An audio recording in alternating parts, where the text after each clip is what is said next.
बहकी सभी जुबां है हम हैं हजारों में अब की कमी जरा है তো গাইছ মানে চাব এক্সেল এক পেকেট লৈছোঁ 10 টকীয়া। তো গাইছ এতিয়া আমি গৈ আছোঁ ট্ৰেক্টৰ ধুবলৈ, মানে গাড়ীখন ধুমগৈ, বোকা চোকা লাগি আছে যিহেতু পূজা আহি পাল, বিশ্বকৰ্মা পূজা আহি পোৱাৰ কাৰণে আমি মানে এতিয়া ট্ৰেক্টৰ ধুবলৈ গৈ আছোঁ।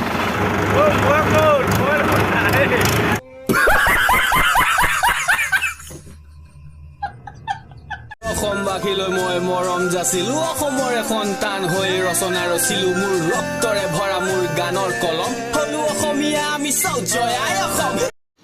আৰু আৰম্ভ হৈ গ'ল আমাৰ কাম, আৰু এনেকুৱাকৈ আমি মানে গাড়ীখন ধুবলৈ ষ্টাৰ্ট কৰি দিলোঁ, মানে গোটেই বোকা চোকা লাগি থকাৰ কাৰণে, যিহেতু পূজা আহি পাল। আৰু ইয়াত মই লৈ অহা চাৰ্ফ এতিয়া মিলাম আৰু পানীৰ লগত মিছল কৰি গোটেই গাড়ীখন ধুব লাগিব, যিহেতু চাৰ্ফটা মাৰি দিলে অলপ চাফা হ'ব।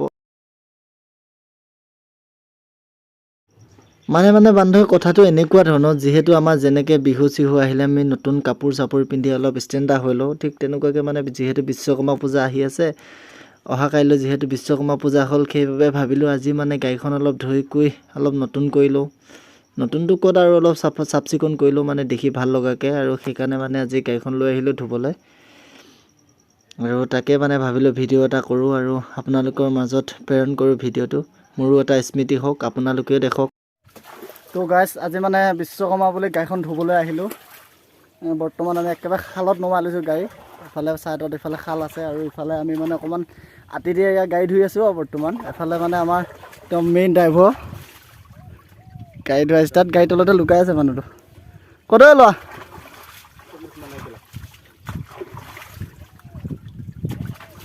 মানে পূজা লাগি গৈছে। পূজা যিহেতু কালি মানে আগতীয়াকৈ গাড়ীখন ধুই লৈছোঁ, ট্ৰেক্টৰ না, তাতে মানে বোকা চোকা বেছিকৈ লাগি আছে, হাল চাল মাৰা, সেইকাৰণে আগতীয়াকৈ ধুই লৈছোঁ। কালি মানে তথাপি অলপ পানী চানী মাৰিম, আৰু পানী চানী মাৰি গৈ পূজাটো পাতিব লাগিবই যিহেতু।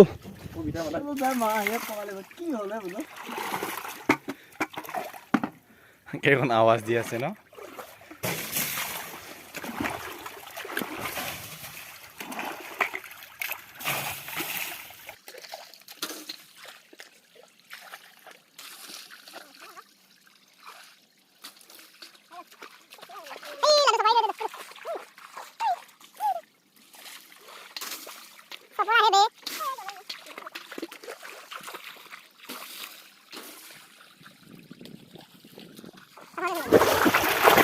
চাফা গাড়ী ক্লিয়াৰ পানী অলপ ভৰাই দিওঁ নেকি ইয়াত? পৰা যায়। মানে খুন্দা লাগে, ভাগি গ'ল, মানে বেয়া লাগিছে দেখি। পানী ভৰাই দিওঁ নালাগে। कौन है ये लोग? कहाँ से आते हैं? সেইফালে সোমাই সেইফালে পানী পানী সোমাই দেই।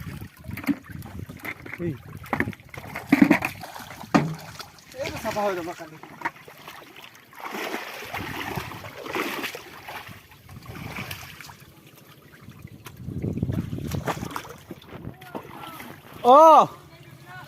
ক'ত যাও?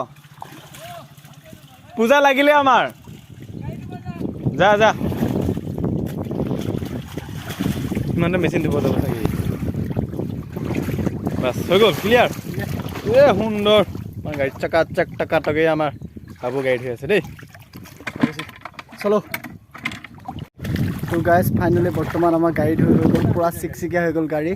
পূজাৰ কাৰণে মানে আগতীয়াকৈ গাড়ী চাড়ী ধুই ল'লোঁ, আৰু ইয়াতে বহুত মানে হাল চাল মৰাৰ কাৰণে বোকা চোকা লাগি আছিল, সেইবাবে আগতীয়াকৈ গাড়ীখন ধুই ল'লোঁ। আৰু এতিয়া ফাইনেলি হৈ গ'ল গাড়ী ধোৱা, আৰু এতিয়া যাওঁ ব'লক।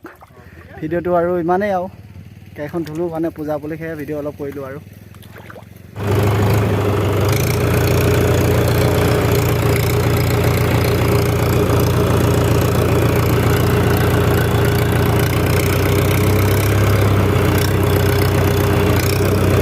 আমাৰ মানে দুবাৰ ধুবলগীয়া হ'ল গাড়ীখন। প্ৰথম যিহেতু আমি পুখুৰীত গাড়ীখন ধুইছিলোঁ, তাত পানীবোৰ অলপ খোলা আছিল, সেইবাবে বগা উঠি আহিছে গাড়ীখনত।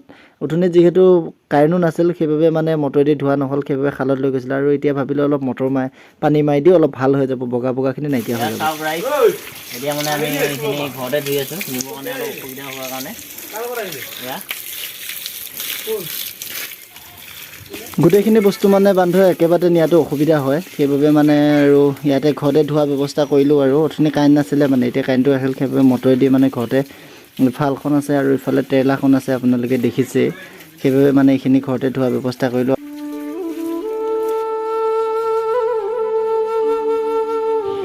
আৰু বন্ধু আজিৰ ভিডিঅ'টো ইমানেই যদি ভিডিঅ'টো চাই ভাল পায় তেনেহ'লে please like comment and share কৰিবলৈ নাপাহৰিব আৰু অন্য এটা ভিডিঅ'ত লগ পোৱাৰ প্ৰতিশ্ৰুতিৰে আজিলৈ বাই